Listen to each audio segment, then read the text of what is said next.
सत श्री अकाल जी, तुसीं जुड़ चुके हो नेशन पोस्ट नाल। मैं कमलदीप सिंह हमेशा तुहाडे नाल मुखातब हुंदे आ।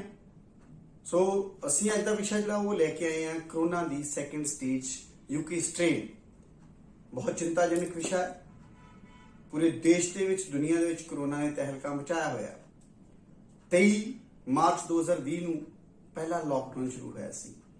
23 मार्च 2021 ਨੂੰ 1 साल हो गया ते अज असीं तकरीबन 12 अप्रैल च बैठे हैं। 1 साल 12 दिन हो गए ने, पर हाले तक जिहड़ा कोरोना का डर सहम का माहौल जिहड़ा वा हर एक दे जहन विच बनया होया।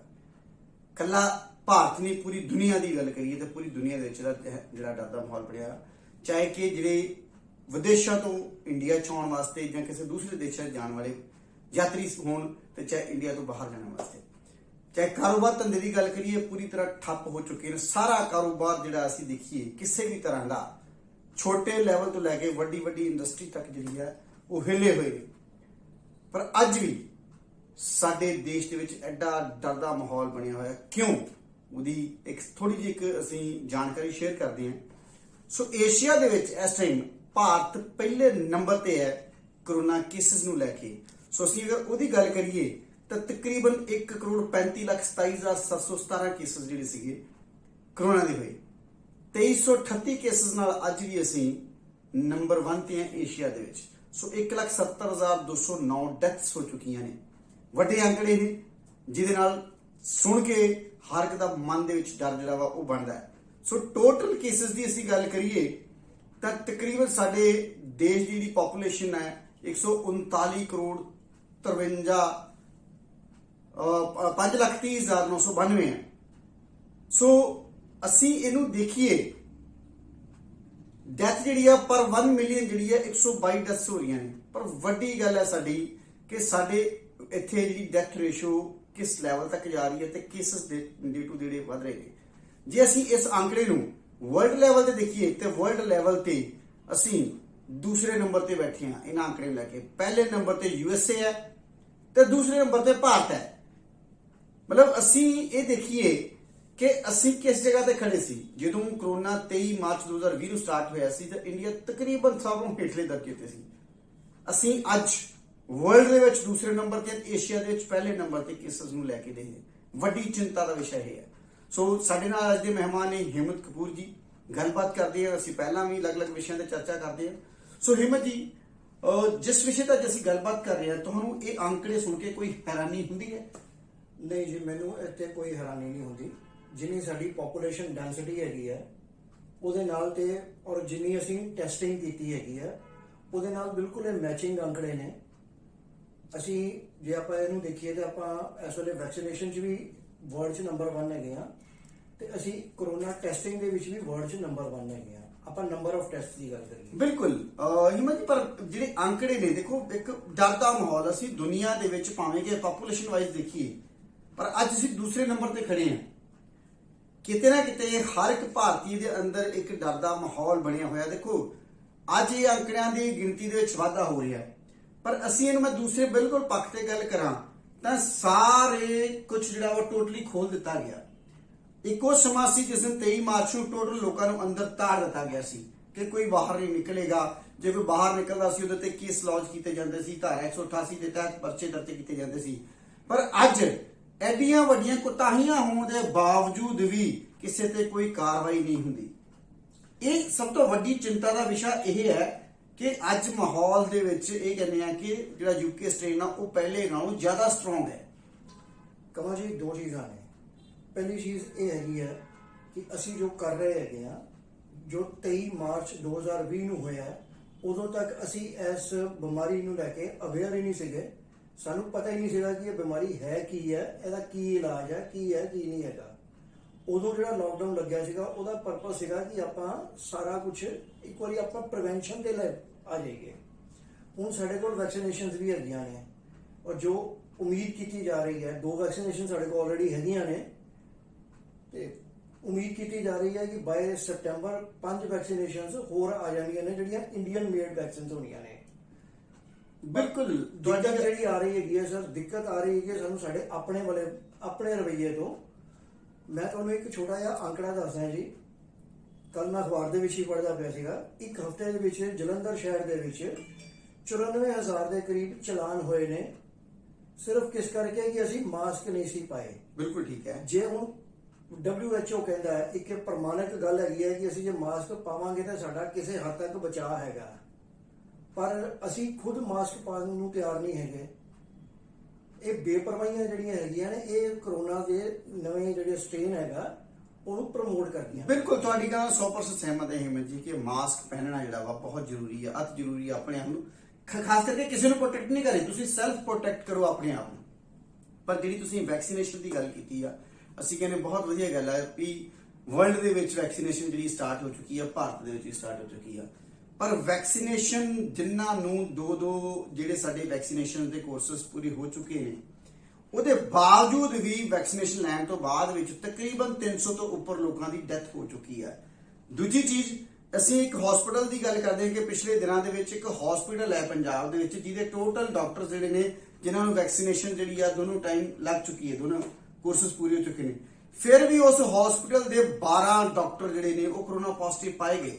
ਸੋ ਇਹਨੂੰ ਅਸੀਂ ਕਿਸ ਤਰੀਕੇ ਨਾਲ ਦੇਖ ਸਕਦੇ ਹਾਂ ਕਿ ਇਹ ਵੈਕਸੀਨੇਸ਼ਨ ਕੀ ਕਰੋਨਾ ਤੋਂ ਪ੍ਰੋਟੈਕਟ ਕਰਦੀ ਹੈ ਸਾਨੂੰ, ਜਾਂ ਕੀ ਅਗਰ ਵੈਕਸੀਨੇਸ਼ਨ ਲਾਉਣ ਤੋਂ ਬਾਅਦ ਵਿੱਚ ਵੀ ਪਰਸਨ ਕਰੋਨਾ ਪੋਜ਼ਿਟਿਵ ਹੋ ਰਿਹਾ ਤਾਂ ਉਹਦੇ ਪਿੱਛੇ ਦਾ ਕਾਰਨ ਕੀ ਹੈ? ਕਮਲ ਜੀ, ਮੈਂ ਤੁਹਾਨੂੰ ਇੱਕ ਚੀਜ਼ ਦੱਸਣਾ ਚਾਹਾਂਗਾ। ਮੈਂ ਕੋਈ ਡਾਕਟਰ ਨਹੀਂ ਹੈਗਾ, ਮੈਂ ਮੈਡੀਕਲ ਐਕਸਪਰਟ ਨਹੀਂ ਹੈਗਾ, ਬਟ ਕਿਉਂਕਿ ਇੱਕ ਪੜ੍ਹਨਾ ਮੇਰੀ ਇੱਕ ਆਦਤ ਹੈਗੀ ਹੈ, ਜਿਹੜੀ ਇਹ ਵੈਕਸੀਨੇਸ਼ਨ ਹੈਗੀ ਹੈ ਇਹ ਐਂਟੀਬਾਡੀਜ਼ ਡਿਵੈਲਪ ਕਰਦੀ ਹੈ ਤੁਹਾਡੀ ਬੋਡੀ 'ਚ। ਬਿਲਕੁਲ ਠੀਕ ਹੈ। ਔਰ ਕੋਈ ਇਹ ਨਹੀਂ ਹੁੰਦਾ ਕਿ ਇਹਦੇ ਨਾਲ ਤੁਹਾਨੂੰ ਕੋਵਿਡ ਹੋਏਗਾ ਨਹੀਂ, ਕੋਈ ਇਦਾਂ ਦੀ ਗੱਲ ਨਹੀਂ ਹੈਗੀ, ਬਟ ਇਹ ਔਰ ਕਿੰਨੇ ਟਾਈਮਸ ਤੁਹਾਡੀਆਂ ਐਂਟੀਬਾਡੀਜ਼ ਡਿਵੈਲਪ ਹੁੰਦੀਆਂ ਨੇ ਉਹ ਤੁਹਾਡੀ ਬੋਡੀ ਤੇ ਡਿਪੈਂਡ ਕਰਦਾ ਹੈ। ਦੂਜੀ ਚੀਜ਼ ਇਹ ਨਹੀਂ ਹੈਗਾ ਕਿ ਇਹਦੇ ਨਾਲ ਕੋਵਿਡ ਹੋਏਗਾ ਨਹੀਂ, ਪਰ ਇਹ ਹੈ ਕਿ ਅਗਰ ਤੁਹਾਡੇ ਵੈਕਸੀਨੇਸ਼ਨ ਹੋਈ ਹੋਈ ਹੈ ਤੇ ਤੁਹਾਡਾ ਕੋਵਿਡ ਫੈਟਲ ਨਹੀਂ ਹੋਏਗਾ, ਤੁਹਾਡਾ ਜਾਨ ਨਹੀਂ ਜਾਏਗੀ ਕੋਵਿਡ ਦੇ ਨਾਲ। ਪਰ ਤੁਸੀਂ ਕਹਿ ਰਹੇ ਹੋ ਜਾਨ ਨਹੀਂ ਜਾਏਗੀ। ਮੈਂ ਨਾ ਉੱਥੇ ਤੁਹਾਡਾ ਜ਼ਿਕਰ ਕੀਤਾ ਕਿ 300 ਤੋਂ ਵੱਧ ਮੌਤਾਂ ਵੈਕਸੀਨੇਸ਼ਨ ਤੋਂ ਬਾਅਦ ਚ ਪਈਆਂ ਨੇ। ਦੇਖੋ, ਜਿਹੜੀਆਂ ਵੀ 300 ਮੌਤਾਂ ਹੋਈਆਂ ਨੇ, ਅਗਰ ਆਪਾਂ ਉਹਨਾਂ ਨੂੰ ਪ੍ਰੋਪਰਲੀ ਸਟੱਡੀ ਕਰਦੇ ਹਾਂ ਤੇ ਉਹ ਸਾਰੀਆਂ ਕੋਈ ਨਾ ਕੋਈ ਕੋਮੋਬਿਲਿਟੀਜ਼ ਸੀਗੀਆਂ ਨਾਲ। ਕਿਸੇ ਨੂੰ ਕੋਈ ਪ੍ਰੋਬਲਮ ਸੀ, ਕਿਸੇ ਨੂੰ ਕੋਈ ਪ੍ਰੋਬਲਮ ਸੀਗੀ। ਕੋਮੋਬਿਲਿਟੀਜ਼ ਜਿਹੜੀਆਂ ਹੈਗੀਆਂ ਨੇ ਉਹਨਾਂ ਲਈ ਥੋੜੀ ਡੇਂਜਰਸ ਹੈਗੀ ਹੈ। ਐਸੇ ਹੀ ਕਰਕੇ ਸਰਕਾਰ ਸਾਡੀ ਜਿਹੜੀ ਹੈਗੀ ਹੈ ਉਹ ਵਿਦ ਕੋਮੋਬਿਲਿਟੀਜ਼ ਜਿਹੜੇ ਪੇਸ਼ੈਂਟਸ ਹੈਗੇ ਨੇ ਜਾਂ ਬੰਦੇ ਹੈਗੇ ਨੇ ਉਹਨਾਂ ਨੂੰ ਕਹਿੰਦੀ ਹੈ ਕਿ ਤੁਸੀਂ ਜਲਦੀ ਵੈਕਸੀਨੇਟ ਕਰੋ। ਮਤਲਬ ਪ੍ਰਾਇੋਰਟੀ ਤੇ ਉਹਨਾਂ ਦੀ ਲਈ ਕੋਸ਼ਿਸ਼ ਕੀਤੀ ਜਾ ਰਹੀ ਕੋਸ਼ਿਸ਼। ਔਰ ਜਿਹੜੀਆਂ ਵੀ ਡੈਥਸ ਹੋਈਆਂ ਨੇ ਕੋਈ ਵੈਕਸੀਨੇਸ਼ਨ ਲੱਗਣ ਤੋਂ 15 ਦਿਨਾਂ ਬਾਅਦ ਨਹੀਂ ਹੋਈ, ਮਿਨੀਮਮ 15 ਦਿਨ ਤੇ 14 ਤੋਂ 15 ਦਿਨ ਤੇ ਲੱਗਦੇ ਨੇ ਐਂਟੀਬਾਡੀਜ਼ ਪ੍ਰੋਪਰ ਡਿਵੈਲਪ ਹੋਣ ਦੇ ਵਿੱਚ। ਬਿਲਕੁਲ ਠੀਕ ਹੈ। ਸੋ ਹਿੰਮਤ ਜੀ, ਗੱਲ ਕਰ ਰਹੇ ਹਾਂ, ਤੁਸੀਂ ਬਿਲਕੁਲ ਦੱਸ ਰਹੇ ਹੋ ਕਿ ਵੈਕਸੀਨੇਸ਼ਨ ਵੀ ਹੋਈ ਹੈ ਤੇ ਅਸੀਂ ਵੀ ਅਪੀਲ ਵੀ ਕਰਦੇ ਹਾਂ ਕਿਤੇ ਨਾ ਕਿਤੇ ਕਿ ਜਿਹੜੇ 올ਡ ਏਜ ਪਰਸਨ ਨੇ, ਕਿਉਂਕਿ ਸਰਕਾਰ ਵੀ ਕਹਿ ਰਹੀ ਹੈ ਕਿ 45 ਸਾਲ ਤੋਂ ਉੱਪਰ ਜਿੰਨੇ ਵੀ ਹੈਗੇ ਸਭ ਨੂੰ ਵੈਕਸੀਨੇਸ਼ਨ ਜਿਹੜੀ ਆ ਲਾਉਣੀ ਚਾਹੀਦੀ ਹੈ। ਮਾਸਕ ਪਹਿਨ ਕੇ ਰੱਖੋ ਤਾਂ ਕਿ ਸਾਡੀ ਸੈਲਫ ਸੇਫਟੀ ਜਿਹੜੀ ਹੈ ਉਹ ਪਹਿਲਾਂ ਹੋ ਸਕੇ। ਪਰ ਇੱਥੇ ਗੱਲ ਇੱਕ ਹੋਰ ਕਰਦੇ ਹਾਂ ਕਿ ਇੰਨਾ ਵੱਡਾ ਕਰੋਨਾ ਦਾ ਯੂਕੇ ਸਟ੍ਰੇਨ ਦਾ ਡਰ ਹੈ। ਕਈ ਤਾਂ ਵੀ ਕਹਿ ਰਹੇ ਨੇ ਕਿ ਅਸੀਂ ਤੀਸਰੀ ਸਟੇਜ ਵੱਲ ਵੱਧ ਰਹੇ ਹਾਂ, ਜਿਹੜੀ ਹੋਰ ਵੀ ਡੇਂਜਰਸ ਹੈਗੀ ਹੈ। ਉਹਦੇ ਵਿੱਚ ਅਸੀਂ ਗੱਲਬਾਤ ਦੇਖੀਏ ਤਾਂ ਇੱਕ ਪਾਸੇ ਸਰਕਾਰ ਕਰੋਨਾ ਤੋਂ ਬਚਾਅ ਦੇ ਲਈ ਲੋਕਡਾਊਨ ਵੱਲ ਵੱਧ ਰਹੀ ਹੈ। ਬਹੁਤ ਸਾਰੇ ਪੰਜਾਬ 'ਚ ਵੀ ਕਈ ਜ਼ਿਲ੍ਹਿਆਂ ਦੇ ਵਿੱਚ ਪਾਰਟਿਕੂਲਰ ਏਰੀਆਜ਼ ਦੇ ਵਿੱਚ ਲੋਕਡਾਊਨ ਲੱਗ ਚੁੱਕੇ ਨੇ। ਦੇਸ਼ ਦੇ ਵੀ ਅਲੱਗ-ਅਲੱਗ ਜ਼ਿਲ੍ਹਿਆਂ ਦੇ ਵਿੱਚ, ਸਟੇਟਾਂ ਦੀ ਪਾਰਟਿਕੂਲਰ ਜ਼ੋਨਸ ਦੇ ਵਿੱਚ ਲੋਕਡਾਊਨ ਲੱਗੇ ਹੋਏ ਨੇ। ਪਰ ਅੱਜ ਅਸੀਂ ਗੱਲ ਕਰ ਰਹੇ ਹਾਂ ਨਾਲ ਦੀ ਨਾਲ ਇੱਕ ਵਿਸ਼ੇ ਦੀ ਕਿ ਜਿੱਦਾਂ ਤੁਸੀਂ ਐਜੂਕੇਸ਼ਨਲ ਇੰਸਟੀਟਿਊਸ਼ਨ ਦੀ ਗੱਲ ਕਰ ਰਹੇ ਹੋ, ਉਹਨੂੰ ਖੋਲ ਦਿੱਤਾ ਗਿਆ। ਜਿੱਦਾਂ ਪਹਿਲਾਂ ਵੀ ਖੋਲਿਆ ਸੀ, ਉਸ 'ਚ ਕਰੋਨਾ ਕੇਸ ਪੋਜ਼ਿਟਿਵ ਆਏ, ਬੱਚੇ ਵੀ ਹੋਏ, ਟੀਚਰ ਵੀ ਪੋਜ਼ਿਟਿਵ ਹੋਏ। ਦੂਜੇ ਪੱਖ ਤੇ ਅੱਜ ਐਜੂਕੇਸ਼ਨਲ ਇੰਸਟੀਟਿਊਸ਼ਨ ਦੇ ਜਿਹੜੇ ਆਪਾਂ ਕਹਿੰਦੇ ਕਥਿਤ ਮਾਲਕ ਨੇ, ਉਹ ਸਰਕਾਰ ਤੇ ਦਬਾਅ ਬਣਾ ਰਹੇ ਨੇ ਕਿ ਇਹਨਾਂ ਨੂੰ ਖੋਲਿਆ ਜਾਵੇ, ਖੋਲਣ ਦੀ ਇਜਾਜ਼ਤ ਦਿੱਤੀ ਜਾਵੇ। ਤੇ ਦੂਜੇ ਪਾਸੇ ਸਰਕਾਰ ਕਹਿ ਰਹੀ ਹੈ ਕਿ ਅਸੀਂ ਕਰੋਨਾ ਤੋਂ ਬਚਾਅ ਵਾਸਤੇ ਇਹਨਾਂ ਚੀਜ਼ਾਂ ਨੂੰ ਬੰਦ ਕੀਤਾ ਹੋਇਆ, ਕਿਉਂਕਿ ਨੰਬਰ ਆਫ ਗਿਣਤੀ ਦੇ ਵਿੱਚ ਸਟੂਡੈਂਟਸ ਹੁੰਦੇ ਨੇ, ਫੈਕਲਟੀ ਮੈਂਬਰਸ ਵੀ ਹੁੰਦੇ ਨੇ।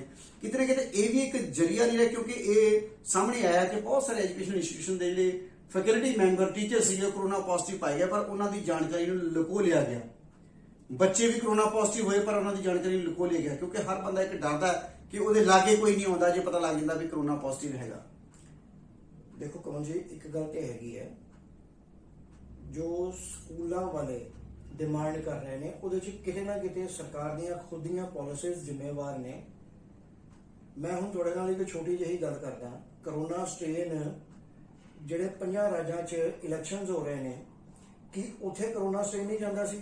ਬਿਲਕੁਲ ਫਿਰ ਮੈਂ ਦੂਜੀ ਗੱਲ ਤੇ ਹੋਰ ਤੇ ਆਨਾ ਸਰ, ਇਹ ਸਰਕਾਰਾਂ ਦੀਆਂ ਗੱਲਾਂ ਨੂੰ ਛੱਡ ਦਿਓ, ਅਸੀਂ ਆਪਣੇ ਤੇ ਆਨੇ ਆ ਕਿ ਜਿਹੜਾ ਅਨੰਦਪੁਰ ਸਾਹਿਬ 'ਚ ਹੋਲਾ ਮਹੱਲਾ ਹੋਇਆ ਉੱਥੇ ਕਰੋਨਾ ਸਟ੍ਰੇਨ ਨਹੀਂ ਜਾਂਦਾ, ਜਾਂ ਜਿਹੜਾ ਹਰਿਦੁਆਰ 'ਚ ਕੁੰਭ ਮੇਲਾ ਚੱਲਦਾ ਪਿਆ ਉੱਥੇ ਕਰੋਨਾ ਸਟ੍ਰੇਨ ਨਹੀਂ ਜਾਂਦਾ। ਬਿਲਕੁਲ ਬਿਲਕੁਲ ਤੁਹਾਡੇ ਸਵਾਲ ਬਿਲਕੁਲ ਜਾਇਜ਼ ਨੇ ਐਂਡ ਇਹ ਹੋਣੇ ਵੀ ਚਾਹੀਦੇ ਨੇ। ਇਹਦਾ ਮਤਲਬ ਹੈ ਕਿ ਅਸੀਂ ਕਹਿੰਦੇ ਨਾ ਮੋਰਲ ਤੇ ਮੋਰਲਿਟੀ ਦੀ ਜੋ ਗੱਲ ਆਉਂਦੀ ਹੈ, ਜੇ ਅਸੀਂ ਫੋਲੋ ਕਰਾਂਗੇ ਤੇ ਅਸੀਂ ਦੂਸਰਿਆਂ ਨੂੰ ਕਹਿ ਸਕਦੇ ਹਾਂ ਫੋਰਸਫੁਲੀ ਕਿ ਤੁਸੀਂ ਇਹਨੂੰ ਫੋਲੋ ਕਰੋ। ਇਟ ਮੀਨਸ ਕਿ ਸਾਡੀਆਂ ਜਿਹੜੀਆਂ ਪੋਲੀਟੀਕਲ ਪਾਰਟੀਆਂ ਨੇ, ਚਾਹੇ ਦੇਸ਼ ਦੀਆਂ ਸਰਕਾਰਾਂ ਵੀ ਨੇ, ਚਾਹੇ ਸੂਬਿਆਂ ਦੀਆਂ, ਚਾਹੇ ਸਾਡੇ ਦੇਸ਼ ਦੀ ਸਰਕਾਰ ਹੈ, ਸੋ ਉਹ ਇਹਨਾਂ ਨੂੰ ਫੋਲੋ ਖੁਦ ਨਹੀਂ ਕਰ ਰਹੇ ਤੇ ਪਬਲਿਕ ਤੋਂ ਅਸੀਂ ਐਕਸਪੈਕਟੇਸ਼ਨ ਰੱਖ ਰਹੇ ਹਾਂ ਕਿ ਉਹਨਾਂ ਨੂੰ ਫੋਲੋ ਕੀਤਾ ਜਾਵੇ। ਨੈਚੁਰਲੀ ਗੱਲ ਹੈ ਕਿ ਸਭ ਤੋਂ ਪਹਿਲਾਂ ਸਾਨੂੰ ਫੋਲੋ ਕਰਨਾ ਪਏਗਾ, ਤਾਂ ਹੀ ਅਸੀਂ ਕਿਸੇ ਨੂੰ ਪ੍ਰੈਸ਼ਰਾਈਜ਼ ਕਰ ਸਕਦੇ ਹਾਂ।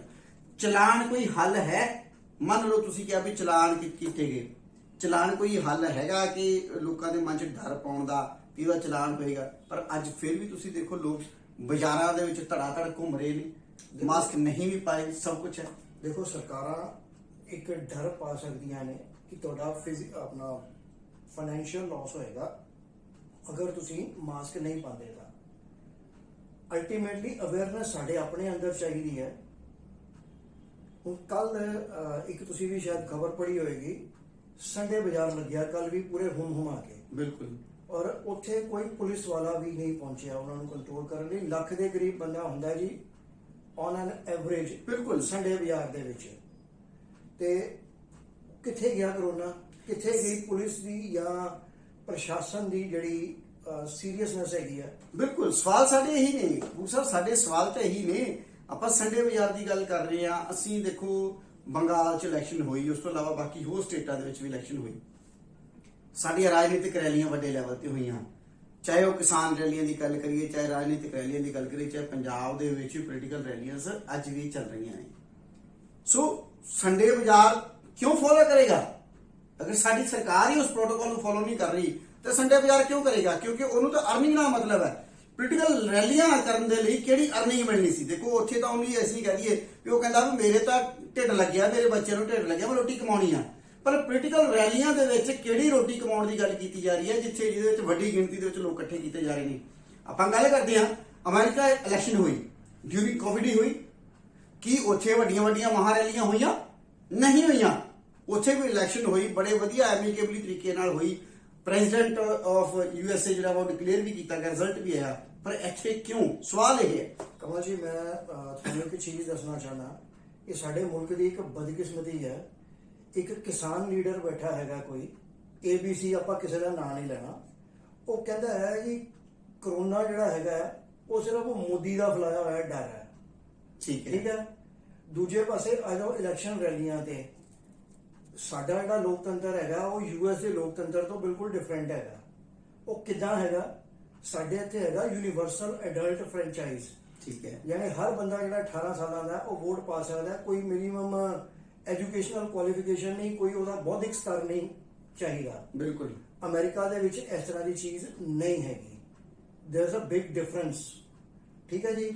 ਸਾਡੇ ਇੱਥੇ ਰੈਲੀਆਂ ਜਿਹੜਾ ਹੈਗਾ ਉਹ ਕਲਚਰ ਹੈ। ਮੈਂ ਇੱਥੇ ਸਰਕਾਰਾਂ ਜਾਂ ਪੋਲੀਟੀਕਲ ਪਾਰਟੀਆਂ ਤੋਂ ਜ਼ਿਆਦਾ ਮੈਂ ਇੱਥੇ ਸਵਾਲ ਚੱਕਣਾ ਚਾਹਾਂਗਾ ਇਲੈਕਸ਼ਨ ਕਮਿਸ਼ਨ ਆਫ ਇੰਡੀਆ ਤੇ ਕਿ ਬਈ ਜੇ ਪਤਾ ਹੈ ਕਿ ਕਰੋਨਾ ਦੀ ਦੂਜੀ ਲਹਿਰ ਚੱਲ ਪਈ ਹੈ, ਬਿਲਕੁਲ ਜੇ ਬੁਰਾ ਹਾਲ ਹੋ ਰਿਹਾ ਤੇ ਆਪਾਂ ਸਾਲ ਵਾਸਤੇ ਇਲੈਕਸ਼ਨ ਟਾਲ ਨਹੀਂ ਸੀ ਸਕਦੇ। ਕੀ ਫਰਕ ਪੈਣਾ ਸੀਗਾ? ਜੇ ਵੱਧ ਤੋਂ ਵੱਧ ਇਹ ਸੀਗਾ ਨਾ ਕਿ ਇੱਕ ਚੁਣੀ ਹੋਈ ਸਰਕਾਰ ਦਾ ਦੌਰ ਖਤਮ ਹੋ ਗਿਆ ਤਾਂ ਕੀ ਸਾਡੇ ਮੁਲਕ 'ਚ ਕਦੀ ਪ੍ਰੈਜ਼ੀਡੈਂਟ ਰੂਲ ਨਹੀਂ ਸੀ ਲੱਗੇ? ਬਿਲਕੁਲ। ਪੰਜਾਬ ਨੇ ਕਿੰਨੇ ਸਾਲ ਪ੍ਰੈਜ਼ੀਡੈਂਟ ਰੂਲ 'ਚ ਕੱਟੇ ਨੇ। ਜੰਮੂ ਕਸ਼ਮੀਰ 'ਚ ਹਲੇ ਵੀ ਪ੍ਰੈਜ਼ੀਡੈਂਟ ਰੂਲ ਹੈਗਾ। ਤੇ ਜੇ ਇੱਥੇ 50 ਸਟੇਟਾਂ ਦੇ ਵਿੱਚ ਵੀ ਪ੍ਰੈਜ਼ੀਡੈਂਟ ਰੂਲ ਲੱਗ ਜਾਂਦਾ ਤਾਂ ਕਿਹੜਾ ਉੱਥੇ ਕੋਈ ਕੁਫਰ ਤੁਲ ਜਾਣਾ ਸੀਗਾ ਜਾਂ ਕਿਹੜਾ ਕੋਈ ਏਦਾਂ ਦਾ ਸੀਗਾ ਜਿਹੜਾ ਖਤਮ ਹੋ ਜਾਣਾ ਸੀਗਾ? ਬਿਲਕੁਲ। ਦੁਨੀਆ ਤਾਂ ਖਤਮ ਨਹੀਂ ਸੀ ਹੋਣੀ ਉਹਦੇ ਨਾਲ। ਇਹੀ ਗੱਲ ਮੈਂ ਕਰਨਾ ਚਾਹਾਂਗਾ ਕਿਸਾਨ ਅੰਦੋਲਨ ਨੂੰ ਲੈ ਕੇ ਵੀ ਮੰਗਾਂ ਹੈਗੀਆਂ ਨੇ। ਮੈਂ ਇੱਕ ਚੀਜ਼ ਜਾਣਦਾ ਹਾਂ, ਤੁਸੀਂ ਵੀ ਜਾਣਦੇ ਹੋਵੋਗੇ ਕਿ ਕਿਸਾਨਾਂ ਨੇ ਵੀ ਸੁਪਰੀਮ ਕੋਰਟ ਨੇ ਇਹ ਤਿੰਨੋਂ ਜਿਹੜੇ ਲਾਜ਼ ਸੀਗੇ ਉਹ ਸਸਪੈਂਡ ਕੀਤੇ ਹੋਏ ਆ। ਹੁਣ ਇਸ ਵੇਲੇ ਉੱਥੇ ਬੈਠਣ ਦਾ ਉਹਨਾਂ ਦਾ ਵੀ ਕੋਈ ਸੈਂਸ ਨਹੀਂ ਬਣਦੀ, ਸਿਰਫ ਇੱਕ ਜ਼ਿੱਦਬਾਜ਼ੀ ਹੈਗੀ ਹੈ ਸਾਰਿਆਂ ਦੀ ਕਿ ਆਪਾਂ ਉਹਦੇ ਵਿੱਚ ਇਹ ਨਹੀਂ ਦੇਖਦੇ ਪਏ ਕਿ ਸਾਡਾ ਫਾਇਦਾ ਕਿਸ ਚੀਜ਼ 'ਚ ਹੈਗਾ, ਸਾਡੇ ਮੁਲਕ ਦਾ ਫਾਇਦਾ ਕਿਸ ਚੀਜ਼ 'ਚ ਹੈ, ਮੁਲਕ ਦੀ ਜਨਤਾ ਦਾ ਫਾਇਦਾ ਕਿਸ ਚੀਜ਼ 'ਚ ਹੈ। ਬਿਲਕੁਲ ਸਾਨੂੰ ਬੜਾ ਕੁਝ ਸੋਚਣਾ ਪਏਗਾ ਕਮਲ ਜੀ, ਕਿਉਂਕਿ ਸਾਡੀ ਜਿਹੜੀ ਪੋਪੂਲੇਸ਼ਨ ਡੈਂਸਿਟੀ ਹੈਗੀ ਆ ਵਰਲਡ 'ਚ ਸਭ ਤੋਂ ਜ਼ਿਆਦਾ ਹੈ। ਬਿਲਕੁਲ ਠੀਕ ਹੈ। 7-8% ਏਰੀਆ ਦੇ ਨਾਲ ਅਸੀਂ 20% ਦੇ ਕਰੀਬ ਪੋਪੂਲੇਸ਼ਨ ਵਰਲਡ ਦੀ ਕੈਰੀ ਕਰਦੇ ਆ। ਮੈਂ ਆਫੀਸ਼ੀਅਲ ਸੋਰਸਸ ਦੀ ਗੱਲ ਨਹੀਂ ਕਰਦਾ, ਅਨਆਫੀਸ਼ੀਅਲੀ ਆਪਾਂ ਅਗਰ ਗੱਲ ਕਰੀਏ ਤੇ 20% ਤੋਂ ਜ਼ਿਆਦਾ ਪੋਪੂਲੇਸ਼ਨ ਅਸੀਂ ਕੈਰੀ ਕਰਦੇ ਆ। ਬਿਲਕੁਲ ਠੀਕ ਹੈ ਹਿੰਮਤ ਜੀ, ਅਸੀਂ ਗੱਲ ਨਾਲ ਸਹਿਮਤ ਹਾਂ। ਦੇਖੋ ਤੁਸੀਂ ਗੱਲ ਕੀਤੀ ਕਿਸਾਨਾਂ ਦੀ, ਤੁਸੀਂ ਗੱਲ ਕੀਤੀ ਰੈਲੀਆਂ ਦੀ, ਪਰ ਅੱਜ ਅਸੀਂ ਦੇਖੀਏ ਤੇ ਬੜਾ ਦੁੱਖ ਨਾਲ ਇਹ ਕਹਿਣਾ ਪੈ ਰਿਹਾ ਕਿ ਸਾਡੀ ਦੇਖੋ ਅਸੀਂ ਕਹਿੰਦੇ ਨਾ ਮੌਲਿਕ ਅਧਿਕਾਰ ਜਿਹੜੇ ਨੇ, ਫੰਡਾਮੈਂਟਲ ਰਾਈਟਸ ਨੇ, ਅਸੀਂ ਗੱਲ ਕਰੀਏ ਉਹ ਹਰ ਇੱਕ ਨੂੰ ਮਿਲਣੇ ਚਾਹੀਦੇ ਨੇ। ਸਿੱਖਿਆ ਦਾ ਅਧਿਕਾਰ ਹੈ, ਚਾਹੇ ਕਿਸੇ ਵੀ ਚੀਜ਼ ਦੀ ਇਕੁਐਲਿਟੀ ਰਾਈਟਸ ਦੀ ਗੱਲ ਕਰੀਏ, ਪਰ ਮਸਲਾ ਇੱਥੇ ਹੈ ਕਿ ਅੱਜ ਚੰਦ ਕੁ ਲੋਕ ਜਿਹੜੇ ਨੇ ਵਧੀਆ ਕਾਰੋਬਾਰ ਕਰੀ ਜਾ ਰਹੇ ਨੇ ਕਰੋਨਾ ਦੇ ਵਿੱਚ। ਬਾਕੀ ਤਕਰੀਬਨ ਅਸੀਂ ਦੇਖੀਏ ਕਿ ਪੋਪੂਲੇਸ਼ਨ ਜਿਹੜੀ ਸਾਡੀ ਬੈਠੀ ਆ, ਇੰਡਸਟਰੀਲਿਸਟ ਹੈ, ਉਹ ਵਿਚਾਰੇ ਰੋ ਰਹੇ ਨੇ। ਕਮਲ ਜੀ ਇਸ ਵੇਲੇ ਕਿਸੇ ਇੰਡਸਟਰੀਲਿਸਟ ਦਾ ਜਾਂ ਕਿਸੇ ਦਾ ਕੋਈ ਮੈਟਰ ਨਹੀਂ ਹੈ, ਸੌਰੀ ਤੁਹਾਨੂੰ ਮੈਂ ਟੋਕ ਰਿਹਾ। ਅਸੀਂ ਆਪਣੇ ਫੰਡਾਮੈਂਟਲ ਰਾਈਟਸ ਦੀ ਗੱਲ ਕਰਦੇ ਹਾਂ, ਪਰ ਉਹਦੇ ਨਾਲ ਨਾਲ ਜੁੜੀਆਂ ਇਕੁਇਵਲੈਂਟ ਤੁਰੀਆਂ ਜਾਂਦੀਆਂ ਇੱਕ ਹੋਰ ਵੀ ਚੀਜ਼ ਹੈਗੀ ਹੈ ਜਿਹਨੂੰ ਆਪਾਂ ਫੰਡਾਮੈਂਟਲ ਡਿਊਟੀਜ਼ ਕਹਿੰਦੇ ਆ। ਮੁਲਕ ਦੀ ਤੇ ਮੁਲਕ ਦੇ ਲੋਕਾਂ ਦੀ ਜਿਹੜੀ ਤਹੱਫੁਜ਼ ਹੈਗਾ, ਜਿਹੜੀ ਉਹਨਾਂ ਦੀ ਸੇਫਟੀ ਹੈਗੀ ਹੈ, ਉਹ ਸਾਡੀ ਇੱਕ ਮੌਲਿਕ ਡਿਊਟੀ ਹੈ, ਫਸਟ ਪ੍ਰਾਇੋਰਟੀ ਹੈ। ਮੈਂ ਵੀ ਉਹੀ ਗੱਲ ਕਰ ਰਿਹਾ ਸੀ। ਫਸਟ ਪ੍ਰਾਇੋਰਟੀ ਹੈ। ਔਰ ਕੋਈ ਵੀ ਸਰਕਾਰ ਹੋਵੇ ਉਹਦਾ ਕਿਸੇ ਦਾ ਕੋਈ ਧਿਆਨ ਨਹੀਂ ਹੈਗਾ। ਬਿਲਕੁਲ ਐਸ ਫਸਟ ਪ੍ਰਾਇੋਰਟੀ ਦੇ ਸਾਡੇ ਮੁਲਕ ਦੀ ਸਭ ਤੋਂ ਵੱਡੀ ਟ੍ਰੈਜੇਡੀ ਵੀ ਕਮਲ ਜੀ ਇਹੀ ਹੈ ਕਿ ਅਸੀਂ ਆਪਣੇ ਰਾਈਟਸ ਦੀ ਗੱਲ ਤਾਂ ਹਰ ਕੋਈ ਕਰਦਾ, ਹਰ ਗਰੁੱਪ ਜਿਹੜਾ ਉੱਠਦਾ ਉਹ ਆਪਣੇ ਰਾਈਟਸ ਦੀ ਗੱਲ ਕਰਦਾ, ਪਰ ਜਿਹੜੀਆਂ ਡਿਊਟੀਆਂ ਨੇ ਨਾ ਸਾਡੇ ਸਕੂਲਾਂ 'ਚ ਕਦੀ ਪੜ੍ਹਾਈਆਂ ਜਾਂਦੀਆਂ, ਨਾ ਅਸੀਂ ਉਹਨਾਂ ਨੂੰ ਸਮਝਦੇ ਆ, ਨਾ ਅਸੀਂ ਉਹਨਾਂ ਨੂੰ ਟਿਚ ਕਰਕੇ ਜਾਣਦੇ ਆ। ਬਿਲਕੁਲ ਹਿੰਮਤ ਜੀ, ਤੁਸੀਂ ਜਿਹੜੀ ਗੱਲ ਕੀਤੀ ਆ ਟੂ ਦੀ ਪੁਆਇੰਟ ਕੀਤੀ ਆ। ਦੇਖੋ ਕਿਤੇ ਨਾ ਕਿਤੇ ਇਸ ਸਰਕਾਰਾਂ ਦੀ ਤੇ ਸਾਡੀ ਸਾਰਿਆਂ ਦੀ, ਆਮ ਜਨਤਾ ਸਭ ਦੀ ਇੱਕ ਡਿਊਟੀ ਬਣਦੀ ਆ ਅੱਜ, ਜੇ ਸਾਡੇ ਉੱਤੇ ਕੋਈ ਮੁਸੀਬਤ ਆਈ ਹੈ ਤਾਂ ਅਸੀਂ ਰਲ ਮਿਲ ਕੇ ਉਹਨੂੰ ਹੱਲ ਕਰੀਏ। ਪਰ ਦੇਖਣ 'ਚ ਇਹ ਆਉਂਦਾ ਹੈ ਕਿ ਜਦੋਂ ਕਿਤੇ ਲੋੜ ਪੈਂਦੀ ਹੈ ਤੇ ਉਸ ਟਾਈਮ ਸਰਕਾਰਾਂ ਜਾਂ ਸਾਡੀ ਐਡਮਿਨਿਸਟ੍ਰੇਸ਼ਨ ਵੀ ਪਿੱਛੇ ਸਟੈਪ ਬੈਕ ਕਰਦੀ ਹੈ, ਕਿਉਂਕਿ ਜਿੱਥੇ ਕਿਤੇ ਵਾਇਲੇਸ਼ਨ ਹੋ ਰਹੀ ਹੁੰਦੀ ਹੈ, ਜਿੱਥੇ ਸਰਕਾਰ ਦੀ ਖੁਦ ਦੀ ਰਿਸਪੌਂਸਿਬਿਲਟੀ ਬਣਦੀ ਹੈ, ਉਹ ਉੱਥੇ ਕਾਰਵਾਈ ਕਰਦੀ ਨਜ਼ਰ ਨਹੀਂ ਆਉਂਦੀ। ਪਰ ਕਾਰਵਾਈ ਕਰਦੀ ਉੱਥੇ ਨਜ਼ਰ ਆਉਂਦੀ ਹੈ ਜਿੱਥੇ ਆਪਾਂ ਕਹੀਏ ਕਿ ਲੋੜ ਨਹੀਂ ਮਹਿਸੂਸ ਹੁੰਦੀ, ਪਰ ਉੱਥੇ ਕਾਰਵਾਈ ਕਰਦੀ ਨਜ਼ਰ ਆਉਂਦੀ। ਇਹ ਸਾਡੇ ਵੱਡੇ ਸਵਾਲ ਨੇ। ਜਿਵੇਂ ਕਿ ਅਸੀਂ ਜਿੱਦਾਂ ਹੀ ਇਹ ਗੱਲ ਕੀਤੀ ਹੈ, ਦੇਖੋ ਅੰਕੜੇ ਦੇਖਦੇ ਹਾਂ ਸਾਡੇ ਤਾਂ ਰੌਂਗਟੇ ਖੜੇ ਹੁੰਦੇ ਨੇ। ਵਾਕਿਆ ਹੀ ਕਿਤੇ ਕਿਤੇ ਹਰ ਬੰਦੇ ਦੇ ਮਨ ਦੇ ਵਿੱਚ ਡਰ ਜਿਹੜਾ ਉਹ ਪੈਦਾ ਹੋ ਰਿਹਾ। ਪਰ ਸਵਾਲ ਇਹ ਹੈ ਕਿ ਸਾਡੀਆਂ ਸਰਕਾਰਾਂ ਜਿਹੜੀਆਂ ਨੇ 5 ਤਰ੍ਹਾਂ ਦੇ ਵੈਕਸੀਨੇਸ਼ਨ ਦੀ ਗੱਲ ਤਾਂ ਕਰ ਰਹੀਆਂ ਨੇ, ਪਰ ਅੱਜ ਦੂਜੇ ਐਂਗਲ ਤੇ ਅਸੀਂ ਦੇਖੀਏ ਤੇ ਸਟੇਟਾਂ ਜਿਹੜੀਆਂ ਨੇ ਉਹ ਮੰਗ ਕਰ ਰਹੀਆਂ ਨੇ ਕਿ ਸਾਡੇ ਕੋਲ ਵੈਕਸੀਨੇਸ਼ਨ ਜਿਹੜੀ ਸਿਰਫ ਜੀ 4 ਦਿਨ ਦੀ ਜਾਂ 5 ਦਿਨ ਦੀ ਰਹਿ ਗਈ ਆ।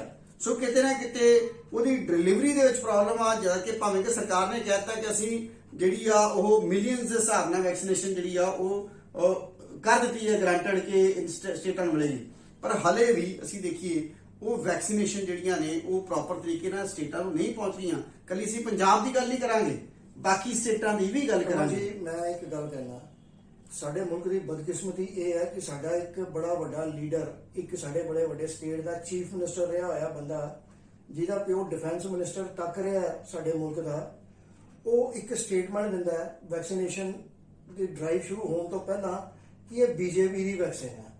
ਇੱਕ ਸਾਡਾ ਕਿਸਾਨ ਲੀਡਰ ਹਰਿਆਣੇ ਦਾ ਬੜਾ ਵੱਡਾ ਕਿਸਾਨ ਲੀਡਰ, ਉਹ ਇਹ ਕਹਿੰਦਾ ਹੈ ਕਿ ਇਹ ਵੈਕਸੀਨੇਸ਼ਨ ਨਾਲ ਲਵਾਈਓ ਤੁਹਾਡਾ DNA ਚੇਂਜ ਹੋ ਜਾਣਾ। ਠੀਕ ਹੈ, ਉਸ ਤੋਂ ਬਾਅਦ ਇਦਾਂ ਦੀਆਂ ਬੇਵਕੂਫਾਂ ਵਾਲੀਆਂ ਆਪਾਂ ਗੱਲਾਂ ਕਰਦੇ ਹਾਂ। ਰਾਜਨੀਤੀ ਸਾਡੇ ਇੱਥੇ ਖਤਮ ਨਹੀਂ ਹੁੰਦੀ। ਮੈਂ ਤੁਹਾਡੇ ਕੋਲ ਇੱਕ ਸਵਾਲ ਪੁੱਛਣਾ ਚਾਹੁੰਦਾ। ਮੈਂ ਤੁਹਾਨੂੰ ਕੱਲ ਦਾ ਹੱਡ ਬੀਤੀ ਗੱਲ ਤੁਹਾਨੂੰ ਮੈਂ ਦੱਸਣ ਲੱਗਾ। ਕੱਲ ਦੀ ਜੀ ਮੇਰੇ ਇੱਕ ਡੋਜ਼ ਲੱਗ ਚੁੱਕੀ ਹੈ, ਦੂਜੀ ਡੋਜ਼ ਮੇਰੇ ਕੱਲ ਲੱਗਣੀ ਸੀਗੀ। ਕੱਲ ਮੈਂ ਇੱਕ ਪ੍ਰਾਈਵੇਟ ਹਸਪੀਟਲ 'ਚ ਗਿਆ, ਮੈਨੂੰ ਉਹ ਕਹਿੰਦੇ ਡੋਜ਼ ਹੈ ਨਹੀਂ, ਜਦਕਿ ਮੈਂ ਉਸ ਵੇਲੇ ਵੀ ਇੱਕੋ ਦੇਖਦਾ ਪਿਆ ਸੀਗਾ। ਉਸ ਤੋਂ ਅੱਧਾ ਘੰਟਾ ਪਹਿਲਾਂ ਅਖਬਾਰ ਪੜ੍ਹਦਾ ਹੋਇਆ ਕਿ ਸਾਡੇ ਚੀਫ ਮਿਨਿਸਟਰ ਸਾਹਿਬ, ਜਿਹੜੇ ਮਾਨਯੋਗ ਚੀਫ ਮਿਨਿਸਟਰ ਸਾਹਿਬ ਆ ਸਾਡੇ ਕੈਪਟਨ ਅਮਰਿੰਦਰ ਸਿੰਘ ਜੀ, ਉਹ ਕਹਿੰਦੇ ਨੇ 5.5 ਲੱਖ ਵੈਕਸੀਨ ਸਾਡੇ ਕੋਲ ਪਈਆਂ ਨੇ, ਤੇ ਜੇ 5.5 ਲੱਖ ਪਈਆਂ ਨੇ ਤੇ ਮੇਰੇ ਵਾਲੇ ਹਸਪੀਟਲ ਕੋ ਵੈਕਸੀਨ ਕਿੱਦਾਂ ਖਤਮ ਹੋਈ? ਇਹ ਕਿਤੇ ਨਾ ਕਿਤੇ ਸਟੇਟ ਦੀ ਇਹ ਨਾਕਾਮਯਾਬੀ ਹੈ। ਬਿਲਕੁਲ, ਮੈਂ ਜਿਹੜਾ ਸਵਾਲ ਕੀਤਾ ਸੀ 5 ਲੱਖ 5.5 ਲੱਖ ਕੱਲ ਦੀ ਸਟੇਟਮੈਂਟ ਸੀਗੀ ਸਾਡੇ ਚੀਫ ਮਿਨਿਸਟਰ ਸਾਹਿਬ ਦੀ ਕਿ ਡੋਜ਼ਿਸ ਪਈਆਂ ਨੇ ਪੰਜਾਬ ਦੇ ਵਿੱਚ। ਕਿਉਂਕਿ ਮੈਂ ਪੰਜਾਬ 'ਚ ਰਹਿੰਦਾ ਤੇ ਮੈਂ ਪੰਜਾਬ ਦੇ ਨਾਲ ਜ਼ਿਆਦਾ ਕੰਸਰਨਡ ਹੈਗਾ। ਤੇ ਅੱਜ ਸਵੇਰ ਦੀ ਇੱਕ ਖਬਰ ਸੀਗੀ ਕਿ ਕੱਲ 4 ਲੱਖ ਡੋਜ਼ ਜਿਹੜੀਆਂ ਹੈਗੀਆਂ ਹੋਰ ਪਹੁੰਚ ਗਈਆਂ ਨੇ ਬਿਲਕੁਲ ਠੀਕ ਹੈ। ਪੰਜਾਬ ਦੇ ਵਿੱਚ ਯਾਨੀ 9.5 ਲੱਖ ਡੋਜ਼ ਹੋ ਗਈਆਂ। ਜੇ ਕੱਲ ਆਪਾਂ ਲੱਖ ਡੋਜ਼ ਲਾਈ ਵੀ ਹੋਵੇ ਤਾਂ ਸਾਡੇ ਕੋਲ 8.5 ਲੱਖ ਡੋਜ਼ ਬਿਲਕੁਲ ਬਫਰ ਹੈਗੀਆਂ। ਬਿਲਕੁਲ। ਤੇ ਮੈਂ ਉਸ ਚੀਜ਼ ਤੇ ਗੱਲ ਕਰਦਾ ਹਾਂ ਕਿ ਵੀ ਕਹਿਣ ਪਿੱਛੇ ਆਪਾਂ ਕਹੀ ਜਾਈਏ, ਆਪਣੇ ਮੁਲਕ ਦੀ ਬਦਨਾਮੀ ਕਰੀ ਜਾਈਏ, ਇਸ ਤੋਂ ਵੱਡੀ ਮੂਰਖਤਾ ਕੋਈ ਨਹੀਂ ਹੁੰਦੀ। ਮੈਂ ਸੈਂਟਰ ਦੀ ਸਟੇਟਮੈਂਟ ਵੀ ਸੁਣੀ ਹੈ। ਸੈਂਟਰ ਦਾ ਕਲੇਮ ਹੈਗਾ ਕਿ ਕਿਤੇ ਵੀ ਕੋਈ ਵੀ ਕਮੀ ਨਹੀਂ ਹੈਗੀ। ਹਾਂ, ਇਹ ਗੱਲ ਜ਼ਰੂਰ ਹਰ ਸਟੇਟ ਤੋਂ ਪੁੱਛਣੀ ਬਣਦੀ ਹੈ ਜਿਹੜੀ ਸੈਂਟਰ ਨਹੀਂ ਪੁੱਛਦਾ ਪਿਆ। ਬਿਲਕੁਲ। ਜਿਹੜੀ ਮੈਂ ਪੁੱਛਣਾ ਚਾਹਾਂਗਾ, ਸੈਂਟਰ ਨੂੰ ਕਹਾਂਗਾ ਕਿ ਉਹ ਪੁੱਛੋ ਕਿ ਵੇਸਟੇਜ ਕਿੰਨੀ ਹੁੰਦੀ ਪਈ ਹੈ। ਬਿਲਕੁਲ। ਐਕਚੁਅਲ ਦੇ ਵਿੱਚ ਫਾਈਲ ਓਪਨ ਕਰਕੇ ਤੁਸੀਂ ਜ਼ਿਆਦਾ ਦੇਰ ਤੱਕ ਨਹੀਂ ਰੱਖ ਸਕਦੇ। ਬਿਲਕੁਲ, ਮੈਂ ਉਹੀ ਗੱਲ ਕਰ ਰਿਹਾ ਹਿੰਮਤ ਜੀ। ਸਾਡਾ ਜਿਹੜਾ ਮਸਲਾ ਸੀਗਾ, ਅਸੀਂ ਬਿਲਕੁਲ ਟੂ ਦੀ ਪੁਆਇੰਟ ਆ ਗਏ ਕਿ ਨੈਚੁਰਲੀ ਗੱਲ ਹੈ ਕਿਤੇ ਨਾ ਕਿਤੇ ਬਾਤ ਘੱਟ ਹੋਣੀ ਹੈ। ਵੈਕਸੀਨੇਸ਼ਨ ਕਿਤੇ ਡਿਲੀਵਰੀ ਚ ਲੇਟ ਹੋ ਸਕਦਾ ਕੁਝ ਵੀ, ਕਿਉਂਕਿ ਬਣਨੀ ਤਾਂ ਕਿਤੇ ਨਾ ਕਿਤੇ ਫੈਕਟਰੀਆਂ 'ਚ ਹੈ ਨਾ, ਜਿਹੜੀਆਂ ਫਾਰਮਾਸਿਊਟੀਕਲ ਫੈਕਟਰੀਜ਼ ਨੇ ਉੱਥੇ ਵੀ ਤਾਂ ਇਨਸਾਨ ਹੀ ਬੈਠੇ ਜਿਹੜੇ ਬਣਾ ਰਹੇ ਨੇ। ਸੋ ਉਹਦੇ 'ਚ ਦੇਰ ਸਵੇਰ ਹੋ ਸਕਦੀ ਆ, ਪਰ ਸਵਾਲ ਤਾਂ ਇਹੀ ਹੈ ਕਿ ਜਿਹੜਾ ਤੁਸੀਂ ਖੁਦ ਵੀ ਇੱਕ ਚੱਕ ਦਿੱਤਾ ਕਿ ਇਹ ਪੁੱਛਿਆ ਹੀ ਨਹੀਂ ਜਾ ਰਿਹਾ ਸਾਡੇ ਸੈਂਟਰ ਵੱਲੋਂ। ਇੱਕ ਬਣਦੀ ਜ਼ਿੰਮੇਵਾਰੀ ਜਿਹੜੀ ਨਿਭਾਉਣ ਦੀ ਜਿਹੜੀ ਕੋਸ਼ਿਸ਼ ਹੈ ਸਾਰੀਆਂ ਸਰਕਾਰਾਂ ਦੀ, ਕਿਉਂਕਿ ਸਰਕਾਰਾਂ ਦੀ ਜ਼ਿੰਮੇਵਾਰੀ ਹੈ ਆਪਣੀ ਪ੍ਰਜਾ ਦੀ ਜਿਹੜਾ ਵਾ ਉਹ ਰਾਖੀ ਕਰਨਾ, ਧਿਆਨ ਰੱਖਣਾ। ਸੋ ਅਸੀਂ ਪ੍ਰੋਗਰਾਮ ਨੂੰ ਇੱਥੇ ਸਮਾਪਤ ਕਰਦਿਆਂ ਹੋਇਆਂ ਇਹ ਗੱਲ ਕਹਿੰਦੇ ਆ ਕਿ ਤੁਸੀਂ ਆਪਣਾ ਮਾਸਕ ਪਾ ਕੇ ਰੱਖੋ, ਸੈਨੀਟਾਈਜ਼ ਕਰਕੇ ਰੱਖੋ। ਜਿੱਥੇ ਕਿਤੇ ਲੋੜ ਮਹਿਸੂਸ ਨਹੀਂ ਹੁੰਦੀ ਹੈ ਉੱਥੇ ਜਾਣ ਦੀ ਕੋਸ਼ਿਸ਼ ਨਾ ਕਰੋ, ਰਸ਼ ਕ੍ਰੀਏਟ ਨਾ ਕਰੋ। ਦੂਸਰੀ ਗੱਲ, ਵੈਕਸੀਨੇਸ਼ਨ ਜਿਹੜੀ ਹੈਗੀ ਆ ਉਹ ਤੁਸੀਂ ਲਗਾਓ। 45 ਸਾਲ ਤੋਂ ਉੱਪਰ ਦੇ ਜਿਹੜੇ ਜਿੰਨੇ ਵੀ ਸਾਡੇ 올ਡ ਏਜ ਪਰਸਨ ਨੇ, ਬਜ਼ੁਰਗ ਨੇ, ਉਹਨਾਂ ਨੂੰ ਵੈਕਸੀਨੇਸ਼ਨ ਜ਼ਰੂਰ ਲਗਾਉਣੀ ਚਾਹੀਦੀ ਹੈ ਤਾਂ ਕਿ ਅਸੀਂ ਇਸ ਭਿਆਨਕ ਕਰੋਨਾ ਮਹਾਮਾਰੀ ਤੋਂ ਬਚ ਸਕੀਏ, ਸਾਡਾ ਦੇਸ਼ ਬਚ ਸਕੇ, ਸਾਡਾ ਭਵਿੱਖ ਬਚ ਸਕੇ। ਸਾਡੇ ਸਕੂਲਾਂ ਦੇ ਜਿਹੜੇ ਅਸੀਂ ਕਹਿ ਦਈਏ ਕਥਿਤ ਮਾਲਿਕ ਨੇ, ਉਹਨਾਂ ਨੂੰ ਵੀ ਅਪੀਲ ਹੈ ਕਿਤੇ ਨਾ ਕਿਤੇ ਸਾਡੇ ਚੈਨਲ ਵੱਲੋਂ ਵੀ ਵੀ ਉਹ ਸਕੂਲ ਖੋਲਣ ਦੇ ਵਿੱਚ ਖਾਲੀ ਨਾ ਕਰਨ, ਕਾਲਜ ਖੋਲਣ ਦੇ ਵਿੱਚ ਖਾਲੀ ਨਾ ਕਰਨ, ਕਿਉਂਕਿ ਕਿਤੇ ਨਾ ਕਿਤੇ ਬੱਚੇ ਜਿਹੜੇ ਦੇਸ਼ ਦਾ ਭਵਿੱਖ ਨੇ ਉਹਨਾਂ ਨੂੰ ਖਤਰੇ 'ਚ ਨਹੀਂ ਪਾਇਆ ਜਾ ਸਕਦਾ। ਸੋ ਸਰਕਾਰ ਨੂੰ ਇਹ ਅਪੀਲ ਹੈ ਕਿ ਜਿੱਥੇ ਕਿਤੇ ਕੋਤਾਹੀ ਨਜ਼ਰ ਆਉਂਦੀ ਹੈ, ਜ਼ਿਲ੍ਹਿਆਂ ਦੇ ਡਿਪਟੀ ਕਮਿਸ਼ਨਰਸ ਨੂੰ ਪੂਰੀਆਂ ਰਾਈਟਸ ਨੇ, ਉਹਦੇ ਤੇ ਇਮੀਡੀਏਟ ਕਾਰਵਾਈ ਹੋਣੀ ਚਾਹੀਦੀ ਹੈ, ਤਾਂ ਹੀ ਕਿਤੇ ਨਾ ਕਿਤੇ ਇਹ ਬਿਮਾਰੀ ਤੋਂ ਅਸੀਂ ਬਚ ਸਕਦੇ ਹਾਂ। ਸੋ ਜੁੜੇ ਰਹੋ ਨੇਸ਼ਨ ਰਿਪੋਰਟ ਨਾਲ। ਧੰਨਵਾਦ।